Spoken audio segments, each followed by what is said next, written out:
F of X is equal to X square plus one एक function है। इसकी खासियत यह है कि इसका ग्राफ कभी भी एक्स एक्सिस को टच नहीं करता है। इसका यह मतलब है कि इस फंक्शन की मिनिमम वैल्यू 1 है। तो इसका मतलब यह है कि X square plus one equal to 0 अगर कोई इक्वेशन कहीं पर लिखी है तो हम ये कह सकते हैं कि इसका कोई भी सॉल्यूशन नहीं है। बचपन में हमें ये पढ़ाया जाता है कि चूंकि इस इक्वेशन का कोई सॉल्यूशन नहीं है, इसलिए मैथमेटिशियंस ने एक नया नंबर इन्वेंट किया जिसे हम इमेजिनरी नंबर कहते हैं, जो कि स्क्वायर रूट ऑफ -1 होता है।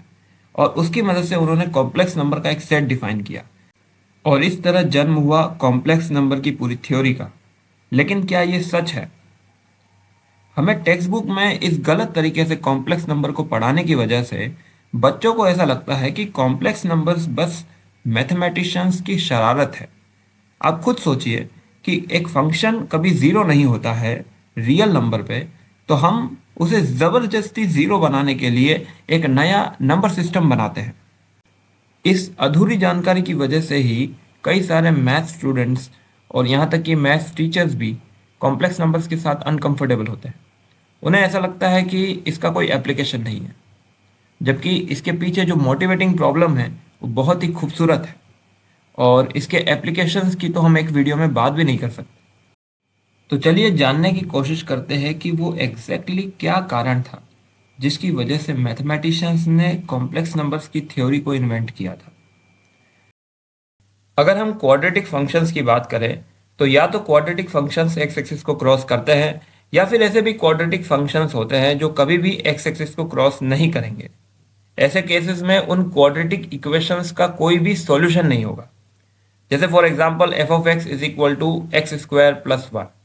अगर इस क्वाड्रेटिक फंक्शन की बात करें तो ये कभी भी एक्स एक्सिस को क्रॉस नहीं करता है, तो इससे जुड़ी जो क्वाड्रेटिक इक्वेशन है X square plus one is equal to 0, उसका कोई भी सॉल्यूशन नहीं होगा। लेकिन अगर हम बात करें क्यूबिक फंक्शंस की, तो दुनिया के जितने भी क्यूबिक फंक्शंस होते हैं वो एटलीस्ट एक बार तो एक्स एक्सिस को क्रॉस जरूर करते हैं। एक से ज़्यादा बार भी कर सकते हैं, लेकिन एटलीस्ट एक बार तो जरूर करते हैं। इसका ये मतलब है कि उन क्यूबिक इक्वेशंस का एक ना एक सॉल्यूशन जरूर होगा। यानी कि हम ये कह सकते हैं कि दुनिया की कोई भी क्यूबिक इक्वेशन होगी उसका एटलीस्ट एक रियल रूट जरूर होगा। और मैथमेटिशियंस भी ये बात जानते थे और वो उसी रियल रूट को निकालना चाहते थे। यानी कि उन क्यूबिक इक्वेशंस का रियल रूट वो निकालना चाह रहे थे और उसी प्रोसेस में उन्होंने डिस्कवर किए कॉम्प्लेक्स नंबर्स। जैसे कि ये क्यूबिक इक्वेशन है X cube is equal to -9x plus 26। इस क्यूबिक इक्वेशन का भी एक रियल रूट है। चलिए उसे निकालने की कोशिश करते हैं। चलिए हम अज्यूम करते हैं x is equal to U plus V और दोनों साइड क्यूब कर देते हैं। तो ये हो जाएगा X cube is equal to U cube plus V cube plus 3uv U plus V. लेकिन u प्लस वी एक्स है तो हम उसको x कह सकते हैं। अब आप यहाँ पर ध्यान से देखिए कि जो ब्लू इक्वेशन है और जो रेड इक्वेशन है अगर उसको कंपेयर किया जाए तो यहाँ पर U cube plus V cube की वैल्यू निकल कर आती है 26, क्योंकि वो कांस्टेंट है और 3uv x का कोफिशिएंट है और ऊपर x का कोफिशिएंट -9 है, तो 3uv इक्वल टू -9 हो जाता है। अगर हम इन दोनों इक्वेशन को सॉल्व करके किसी तरह u और v की वैल्यू निकाल लें तो हमें x की वैल्यू मिल जाएगी, क्योंकि x है u प्लस v। तो चलिए यहाँ पर इन दो इक्वेशन की मदद से किसी तरह u और v की वैल्यू निकालते हैं। तो हम u की वैल्यू ले लेते हैं -9/3v सेकेंड इक्वेशन से और उसको फर्स्ट इक्वेशन में डाल देते हैं। तो u की वैल्यू यहाँ पर वैसे हो जाएगी -3/v। अब इसको फर्स्ट इक्वेशन में डालेंगे तो -3/v का क्यूब प्लस v का क्यूब इज इक्वल टू 26 और इसको पूरा सॉल्व करेंगे तो आएगा v की power 6 - 26 v cube -27 is equal to 0। अगर यहाँ पर v cube is equal to tx substitution किया जाए तो ये एक क्वाड्रेटिक इक्वेशन बन जाती है। और चूंकि क्वाड्रेटिक इक्वेशन के लिए हमें क्वाड्रेटिक फॉर्मूला पता है तो हम इस क्वाड्रेटिक इक्वेशन के रूट्स निकाल सकते हैं। तो हम यहाँ पर क्वाड्रेटिक फॉर्मूले का यूज करेंगे और इस तरह से हमारे पास दो रूट्स मिल जाएंगे जिसे हम t1 और t2 कह सकते हैं। लेकिन हमारा substitution t is equal to V cube है, तो हमारी यहाँ पर v की वैल्यू आएगी t की पावर 1/3। आप किसी भी t का यूज करिए, फाइनल आंसर सेम आएगा। मैंने यहाँ पर 27 यूज किया है तो 27 का क्यूब रूट 3 होता है, तो v की वैल्यू 3 आती है। लेकिन हम जानते हैं कि u की वैल्यू है -3/v, तो यहाँ पर v की वैल्यू 3 रखेंगे तो इस तरह से हम u की भी वैल्यू निकाल सकते हैं। तो u की वैल्यू आएगी -1। अब हमारे पास u और v दोनों की वैल्यू है और हम जानते हैं कि x u प्लस v है। अगर हम u और v की वैल्यू यहाँ पर रख देंगे तो हमें x की वैल्यू मिल जाएगी 2। तो इस तरह से हम यूवी मेथड की मदद से इस क्यूबिक इक्वेशन को सॉल्व कर सकते हैं और यहाँ पर हमें क्यूबिक इक्वेशन का वो रियल रूट मिल रहा है जो जिसकी हमने बात करी थी कि हर क्यूबिक इक्वेशन का एक रियल रूट होता ही है।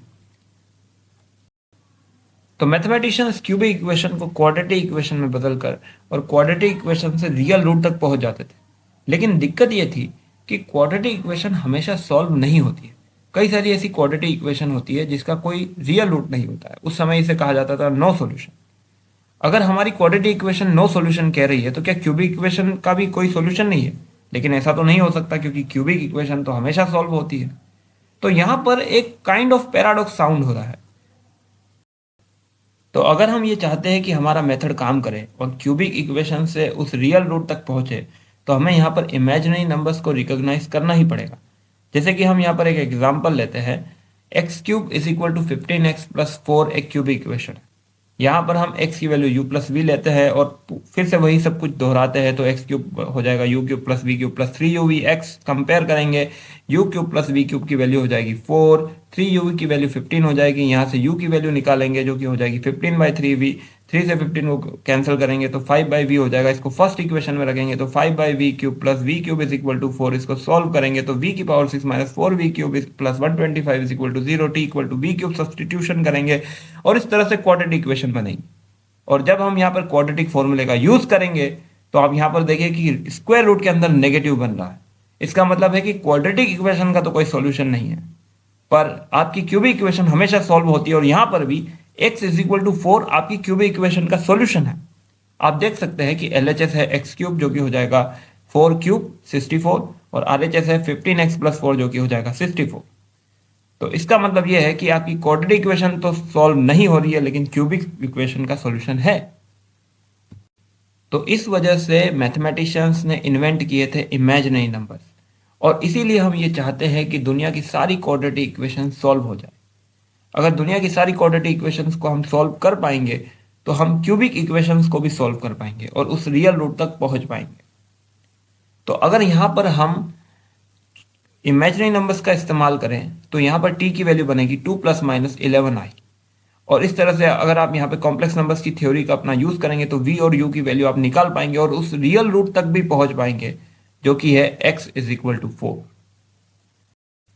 तो आज की इस वीडियो में बस इतना ही। इस वीडियो से जुड़ी अगर कोई ऐसी बात है जो आपको समझ में नहीं आई है तो कमेंट सेक्शन में आप लिखकर बता सकते हैं।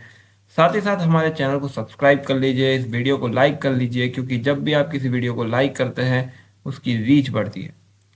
तो हम आने वाले वीडियोस में और भी ऐसे टॉपिक्स के ऊपर बात करेंगे जो कि इंटरेस्टिंग है और हमें स्कूल में नहीं पढ़ाए जाते हैं, और भी अच्छे एनिमेशन के साथ उसे समझने की कोशिश करेंगे। अगर कोई फीडबैक हो तो कमेंट सेक्शन में आप जरूर दीजिए।